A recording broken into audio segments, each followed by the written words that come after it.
સાબરકાંઠાના બામણા ગામમાં લોકોએ વિરોધ કર્યો છે। ગામની 75 એકર ગૌચરની જમીન પર વન વિભાગે કબજો કર્યાનો આરોપ લગાવાયો છે। ગામમાં 500 થી વધુ પશુપાલક હોવાથી ગૌચરની જમીન એકમાત્ર વિકલ્પ છે। નકશા અને રેકોર્ડ મુજબ ગૌચરની જમીન બામણા ગામ પંચાયતની છે। ગામ લોકોએ અનેક જગ્યાએ રજૂઆત કરી છતાં પણ ઉકેલ નથી આવ્યો। જિલ્લા કલેક્ટરને રજૂઆત કરવાની ગ્રામજનોએ તૈયારી દર્શાવી છે।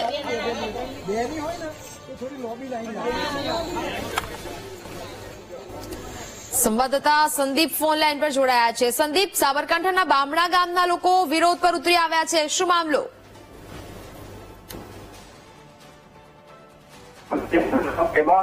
ગામ લોકો આકરાપણી જોવા મળી રહ્યા છે। ગામ લોકોની 75 એકર જે જમીન છે, જે 392 પૈકી જે જમીન છે ગૌચરની તે વન વિભાગે દબાણ કરી હોવાનું ગામ લોકો કહી રહ્યા છે। ત્યારે આજે ગામ લોકો મોટી સંખ્યામાં હિંમતનગર કચેરીએ પહોંચ્યા હતા। હિંમતનગર કલેક્ટર કચેરીએ રેલી સ્વરૂપે નીકળ્યા હતા અને વન વિભાગને હાય હાયના નારા સાથે બેનરો સાથે મોટી સંખ્યામાં મહિલાઓ, વૃદ્ધો અને યુવાનો જોડાયા હતા। ગામ લોકો 500 થી વધુ પશુપાલકોમાં જોડાયેલા છે અને જે લોકોની જમીન છે તે ગૌચર છે આધારે તે લોકોનું જીવન નિર્વાહ થઈ રહ્યું છે। એક તરફ ડેમ છે તો બીજી તરફ ડુંગર છે અને આ બંનેની વચ્ચે તેની 75 એકર જમીન છે જે ગૌચર છે, જે ગૌચરમાં રાખવામાં આવી હતી અને ઘાસચારો જે પશુઓ છે ચડતા હતા તે દરમિયાન અત્યારે ફોરેસ્ટ વિભાગે તેને દબાણ કરી અને કબજો લઈ લીધો છે। તેને લઈને ગ્રામ લોકો પણ હવે પરેશાન થઈ રહ્યા છે ને જે ગૌચરો પશુપાલન તરીકે જે લોકો કરી રહ્યા છે પશુપાલન, તે લોકોની હાલત કફોડી છે, જેને લઈને અનેક રજૂઆત કરવા છતાં પણ તંત્ર દ્વારા કઈ કામગીરી ન થતા આખરે ગામ લોકો મોટી સંખ્યામાં હિંમતનગર કચેરીએ પહોંચ્યા હતા અને રેલી સ્વરૂપે નીકળ્યા હતા અને